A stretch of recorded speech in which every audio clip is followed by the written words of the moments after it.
Barishal city কর্পোরেশনের ১৬০ জন পরিচ্ছন্নতা কর্মীকে ছাঁটাই করার প্রতিবাদ সহ ৩ দফা দাবিতে নগর ভবন ঘেরাও করে বিক্ষোভ করেছে শ্রমিকরা।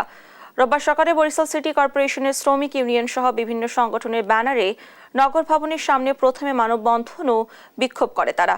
পরে বেলা ১২টায় দাবি আদায়ের লক্ষ্যে নগর ভবন ঘেরাও করে শ্রমিকরা।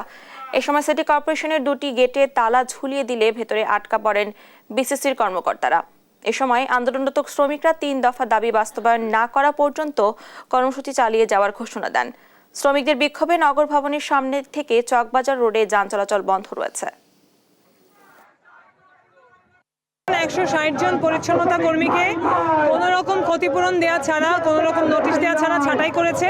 এই শ্রমিক ছাঁটাইয়ের প্রতিবাদ জানাচ্ছি এবং আমরা অবিলম্বে এদেরকে চাকুরিতে পুনর্বহালের দাবি জানাচ্ছি। আজকে সিও সাহেব আমাদের ডাকছেলে, তাকে সেই আমাদের কিছু দেবে না, চাকরিও দেবে না। আমরা চাকরি ফেরত চাই, আমরা চাকরি পেলে তার ঘরে উঠে যাব।